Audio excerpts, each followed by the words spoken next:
prenez en marche, il est 13 h à Bamako et environ la même heure à Mayelbourgou dans la région de Mopti.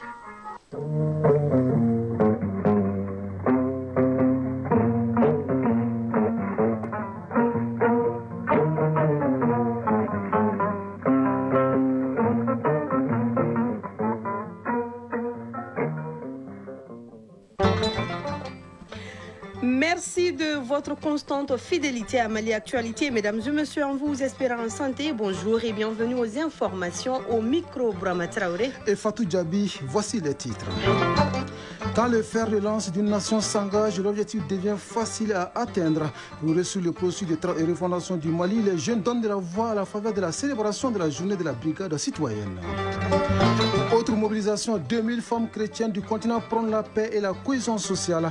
Elles sont réunies à Bamako pour le 4e congrès de l'Union panafricaine des femmes de l'Alliance chrétienne. Une semaine pour beaucoup prier et faire des bénédictions. C'est une démarche inédite en Somalie. 3 anciens présidents accusent l'actuel chef de l'État d'expropriation et de décapissements de centaines d'habitants. Les affrontements ayant suivi ont fait une vingtaine de morts. La Russie avertit, toute discussion sur les garanties de sécurité en Ukraine sans Moscou ne mènerait nulle part. Déclaration du chef de la diplomatie russe qui dénonce les manœuvres de l'Europe. Le Japon propose la création d'une zone économique englobant la région de l'océan Indien et l'Afrique. L'annonce a été faite hier par son premier ministre à l'ouverture de la conférence de Tokyo sur le développement de l'Afrique. Le Mali affronte samedi le Sénégal en demi-finale de l'Afrobasket qui se joue en Angola. En quart de finale joué hier, les Aigles ont neutralisé les éléphants de la Côte d'Ivoire. La chronique judiciaire revient sur l'adoption d'une nouvelle loi domaniale et foncière, une réforme voulue par les autorités nationales pour réduire les conflits liés aux fonciers. C'est tout pour les titres. Grande mobilisation hier des jeunes dans la salle de 1000 places du Centre international de conférence de Bamako. Une mobilisation pour défendre les valeurs de civisme et de citoyenneté. C'est à la faveur de la célébration de la journée nationale de la brigade citoyenne. Un événement au saveur de la refondation dont l'objectif est d'inciter les jeunes à s'inscrire résolument dans la dynamique de la quête de la souveraineté totale de l'espace AES. Les premiers ministres du Mali et du Burkina Faso ont présidé la journée. Ali Djoumatina y était pour Mali Actualité. Institué par le gouvernement à travers le ministère de la Jeunesse et des Sports chargé de l'instruction civique et de la construction citoyenne, cela fait 2 ans que la brigade citoyenne a pris corps. L'initiative qui fait appel aux dons de soi et axée sur l'investissement humain mesure avec fierté et satisfaction à travers cette journée de la brigade citoyenne les actions citoyennes réalisées durant déjà 2 ans. Abdul Kassim Ibrahim Fomba, ministre de la Jeunesse et des Sports, chargé de l'instruction civique et de la construction citoyenne. C'est dans l'élan des jeunes que naît l'avenir de notre pays. En 2 ans, vous avez prouvé que ce pari était juste. Vous avez démontré que la jeunesse malienne est non seulement l'avenir, mais aussi le présent actif et déterminant de notre nation. Nous sommes ici pour célébrer non seulement 2 années de citoyenneté, mais aussi pour magnifier l'énorme travail abattu par la brigade citoyenne. Levier de mobilisation citoyenne pour des valeurs fondatrices, la brigade citoyenne s'articule autour de plusieurs points. La promotion des actions environnementales, la sensibilisation à la santé, les activités éducatives, les actions sociales, la promotion de la sécurité routière, la promotion de la paix et de la tolérance, les initiatives artistiques pour le changement social, la promotion d'un mode de vie sain, les actions pour la préservation du patrimoine culturel et la promotion de la citoyenneté active. Ces interventions font de vous des acteurs de changement et des sentinelles de civisme. Moussa Zandiara, porte-parole de la brigade citoyenne. Pendant 2 ans, nous avons posé pas mal de jalons qui fait qu'aujourd'hui la brigade est présente dans 16 régions et le district de Bamako. La brigade représente aujourd'hui à peu près 5000 jeunes actifs sur toute l'étendue du territoire. La célébration de cette journée de la brigade citoyenne a été l'occasion pour les brigadiers de renouveler leur engagement au service des actions citoyennes.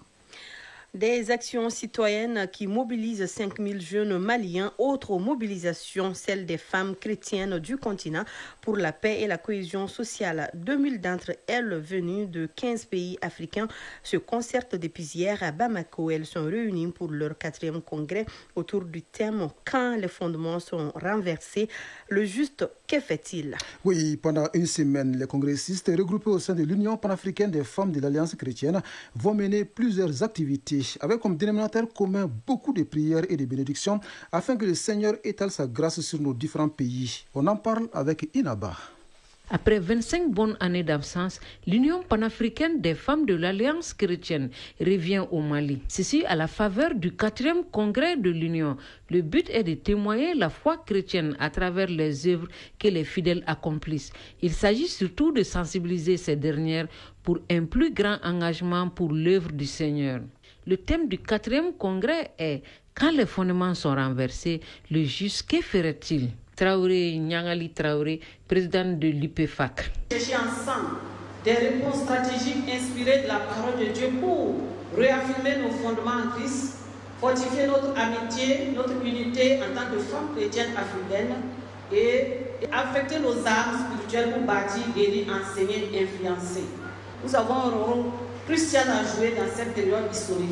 Pour la rencontre, 2000 femmes sont venues de 15 pays africains pour prier, mais aussi pour faire des bénédictions pour la paix et la réconciliation au Mali.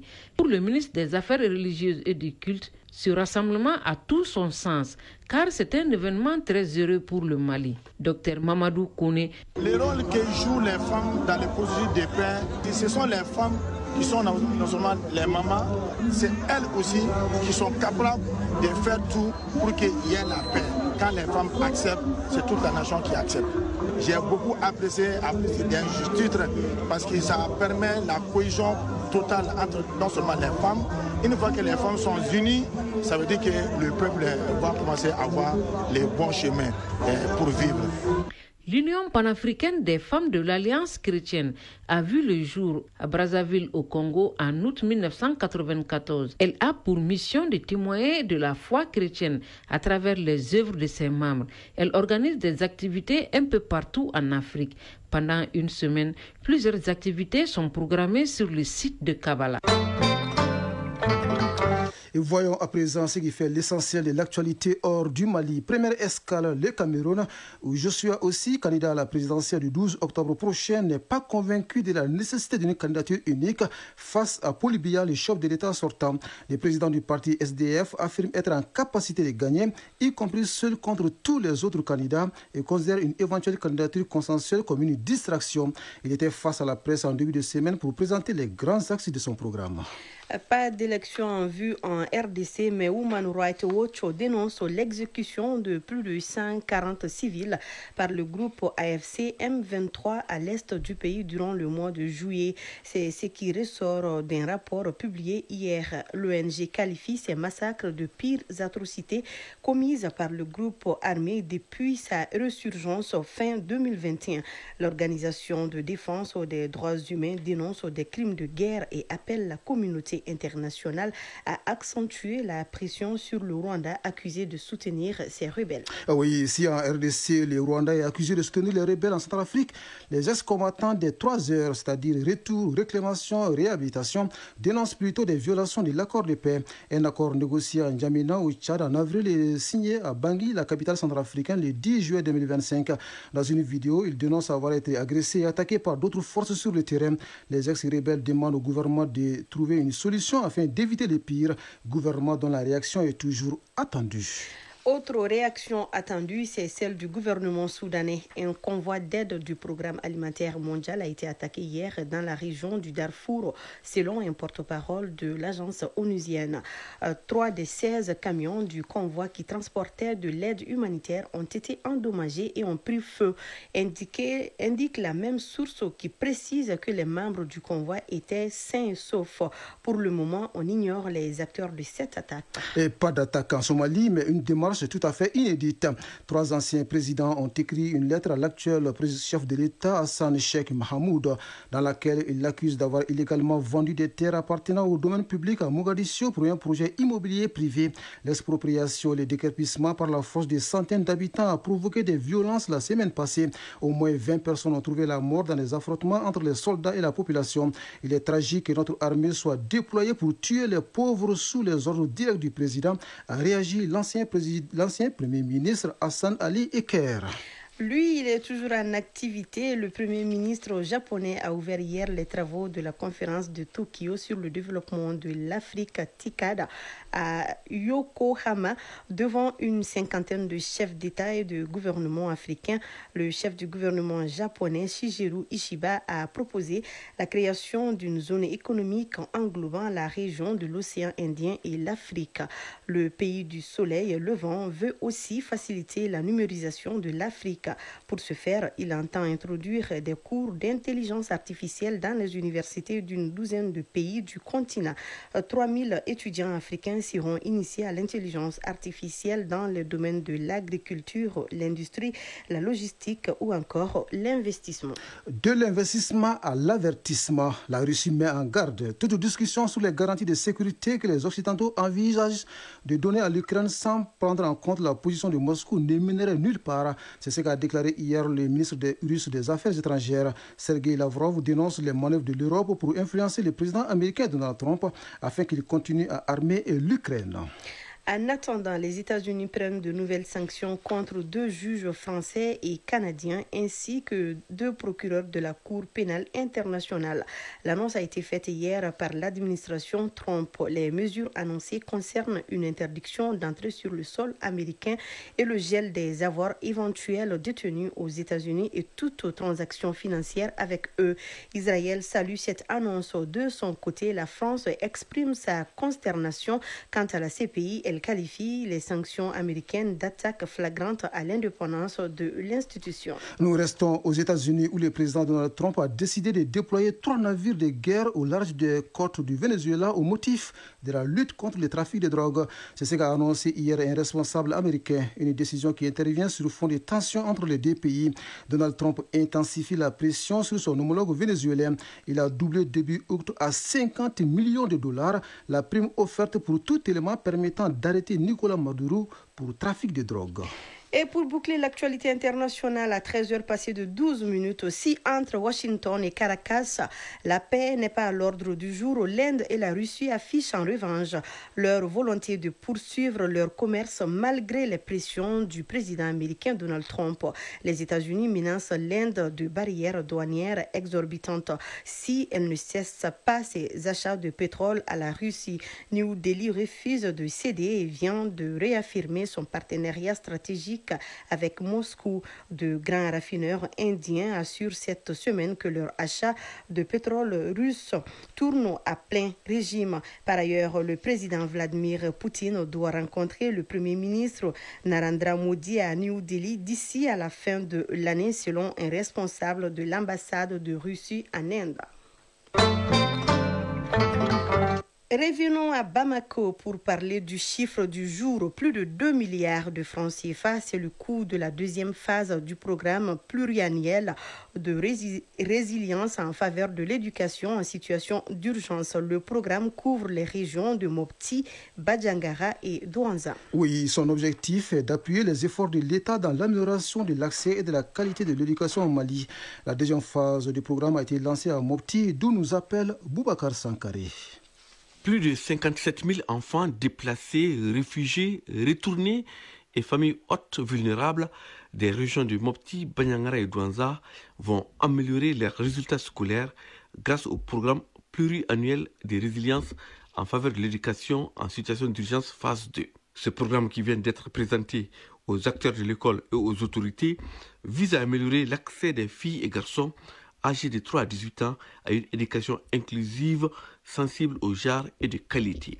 Dr Malé Aïssata Diarra, gestionnaire de base Centre Nord Save the Children. L'intervention permettra aux enfants et leurs familles de bénéficier d'une assistance adéquate en éducation et en protection de l'enfant à travers un accès inclusif à une éducation de qualité qui garantisse une continuité scolaire. Financé à plus de 2 milliards de francs CFA par Education Cannot Wait, qui signifie éducation sans délai, à travers l'UNICEF, le programme repose sur 3 grands axes, à savoir Abdoulaye Dara, représentant du directeur national de l'enseignement fondamental. Assurer l'accès à l'éducation pour les filles et les garçons à travers les espaces d'apprentissage formels et non formels sûrs et équilibrés.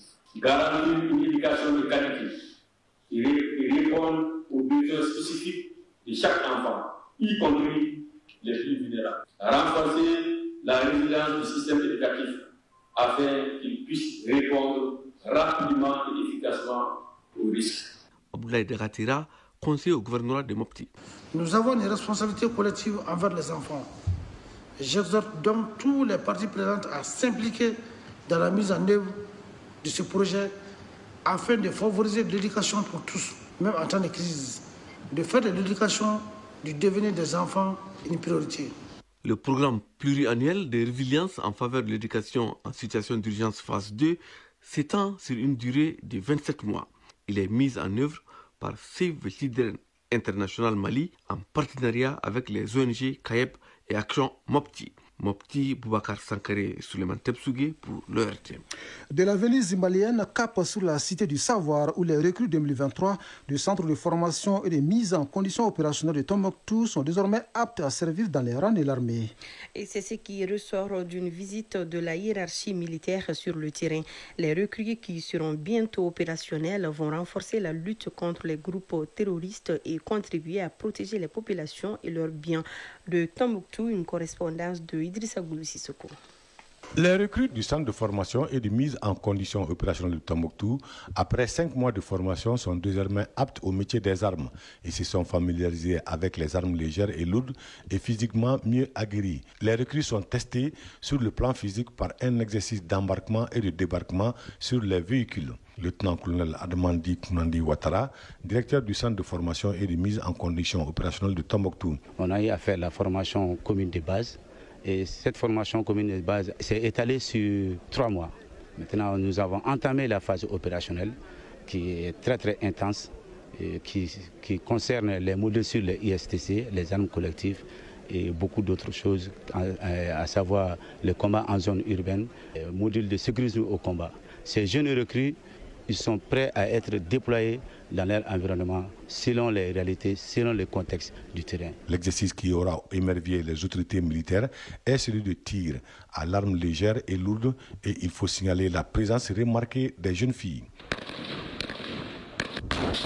Colonel Seydou Bassirou Nyangado, commandant région militaire numéro 5 Tombouctou. Nous avons atteint un certain niveau qui nous permet aussi d'avoir confiance à ces recrues bien avant leur sortie officielle. Des recrues qui arrivent à manœuvrer avec des PKM, qui arrivent à donner des résultats satisfaisants.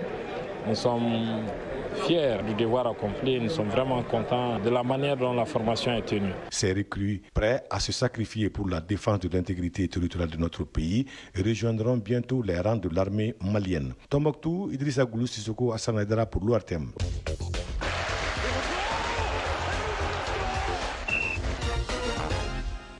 Dans l'actu des sports, le Mali se qualifie pour les demi-finales de l'Afro-Basket masculin qui se joue en Angola. En quart de finale joué hier, les Aigles ont battu les éléphants de la Côte d'Ivoire 102-96.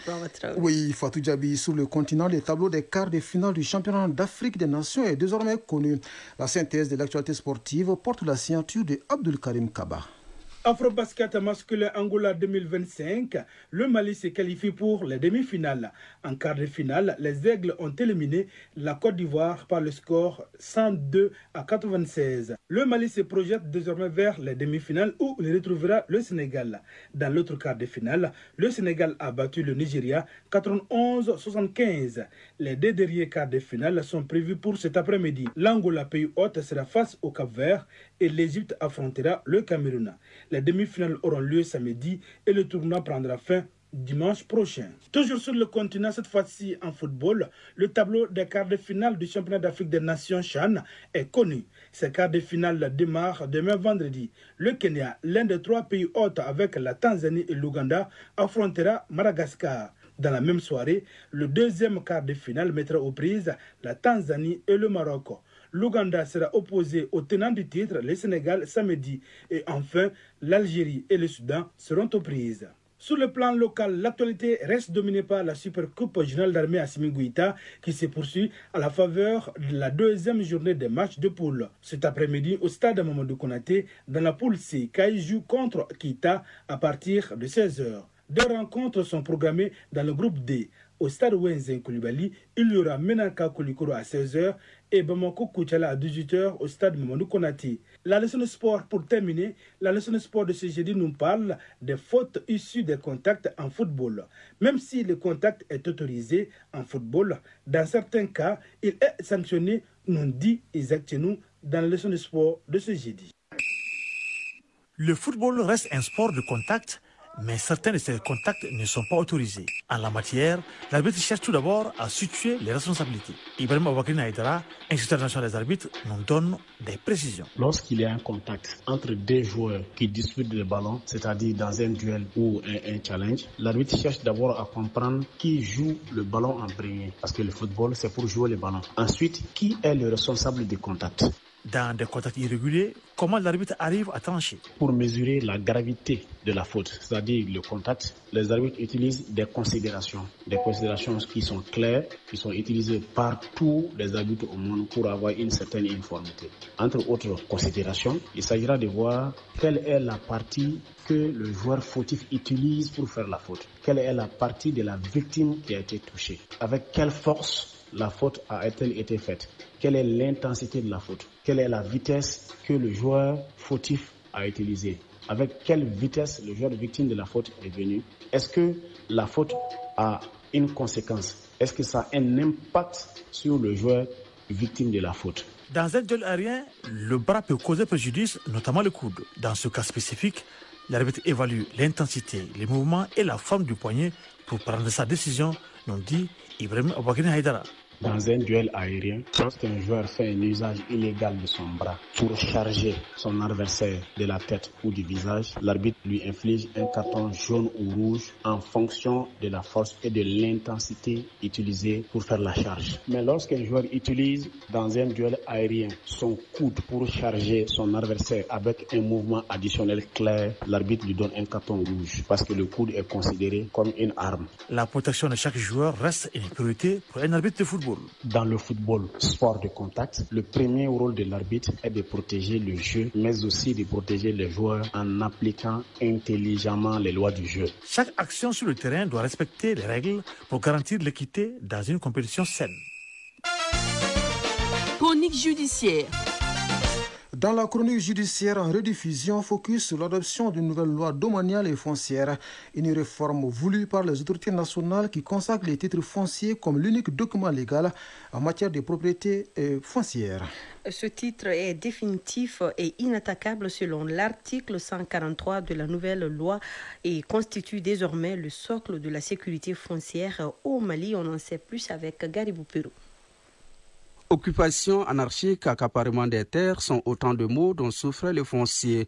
Le département joue sur plusieurs leviers pour refonder les rapports sociaux en vue d'asseoir la paix et la stabilité sociale. La loi en vigueur a quasiment corrigé tous les impairs pratiques. Elle accorde aux services techniques les moyens nécessaires pour annuler les attributions illégales. Samba Sangaré, chef du bureau des domaines et du cadastre de Kati. La loi domaniale foncière, si vous analysez un peu, ça part depuis les états généraux sur le foncier. La loi n'avait pas préciser certains aspects des gestions qui pourtant étaient essentiels pour que effectivement la gestion foncière soit une gestion saine et crédible. La publicité foncière est l'une des réformes majeures. Les placards sont transmis jusqu'au niveau local et avec un délai raisonnable. Autrefois, c'était juste la publication à l'essor, la transmission des placards au niveau des mairies, des collectivités territoriales, de la préfecture, du greffe, du tribunal. La loi de 2020 est venue apporter cette correction pour dire que maintenant, le bulletin de placard au niveau local. L'autre réforme porte sur les titres fonciers, sauf au cas de superposition, les titres fonciers et les droits de propriété définitifs et inattaquables. On ne peut pas, après cette création, évoquer ou effectivement affirmer d'autres droits en dehors des titres fonciers. L'autre réforme se situe au niveau de la limitation des intervenants, surtout dans l'attribution des propriétés foncières. Le maire donne, le préfet donne, le sous-préfet donne, les services de domaine donnent, les villageois, les coutumiers, tout le monde. Avec la loi domaniale foncière, il n'y a que le titre foncier qui est le seul document valable en République du Mali. La démarche administrative pour obtenir les titres fonciers a été simplifiée. L'acte foncier est aujourd'hui à la portée des citoyens. Lorsqu'il s'agit d'une décision de titre provisoire, ou d'une décision de concession urbaine d'habitation, de concession rurale d'habitation, vous partez au niveau de l'autorité concédante. Si c'est le préfet, vous partez là-bas pour attester que vous êtes réellement le propriétaire du titre de propriété. S'il s'agit de concession urbaine d'habitation, vous faites la photocopie des titres de propriété que vous mettez dans votre demande plus 2 photos d'identité que vous déposez au niveau de la direction régionale du lieu de situation de la parcelle. Il y a ce qu'on appelle la demande de transformation aussi des concessions rurales. Pour ces cas-là, la condition sine qua non, c'est la réalisation. Il faut que vous réalisez conformément au cahier des charges sur la parcelle. Il y a une deuxième condition, les redevances doivent être régulièrement payées, parce que ça fait partie de vos obligations contractuelles. La demande de la concession rurale est conditionnée aux 2 aspects. Le régime de la propriété foncière applicable est celui de l'immatriculation au sens de l'article 82 de la loi foncière. Le ministre des Domaines aujourd'hui a initié à faire une immatriculation systématique des grands espaces pour permettre à ce qu'au lieu qu'on soit dans une procédure réduite à une seule personne, c'est-à-dire moi je demande 300 mètres carrés, vous demandez 700 mètres carrés, lui demande 600 mètres carrés, qu'on essaie d'immatriculer par exemple 100 hectares, 50 hectares dans une même localité. En ce moment, tous les bénéficiaires ou les demandeurs des parcelles-là peuvent adresser leurs demandes de création de titres directement au domaine. Global ou individuel, il y a une différence qui mérite d'être soulignée. Le titre global, c'est les titres qui portent sur une grande superficie, et les titres individuels, c'est les diminutions qui sont issues de ces titres-là. Les attestations de position ou de détention prévues sur le foncier agricole peuvent être transformées en titres fonciers. Pas de chevauchement, la nouvelle loi permet aux services techniques d'être au rendez-vous de l'histoire. Avec le décret fixant les prix de cession et les redevances du domaine privé de l'État et la loi en vigueur, on peut affirmer sans risque de se tromper que c'est le déclin des prédateurs fonciers qui sont à l'origine des litiges fonciers. Voilà qui est bien dit, Garibou Pérou. 13h passées de 27 minutes. La lecture des avis et communiqués, c'est juste après nous. Ça sera avec Kani Keita. Prenez soin de vous, car chaque heure de vie est une chance et chaque jour est une grâce. Que la grâce d'Allah soit avec nous. Vous l'aurez compris, c'est la fin de cette édition mise en onde par Alimata Ouattara. Badji Touré assure la mise en ligne. Ousmane Daou a aidé à la réalisation. Elle vous a été présentée par Brahma Traoré et Fatou Djabi. Le prochain rendez-vous avec l'information, c'est à 19h30. Vous retrouverez Sédou Fomba. Grand merci à vous de nous avoir suivis. Très belle fin de journée à vous, où que vous soyez.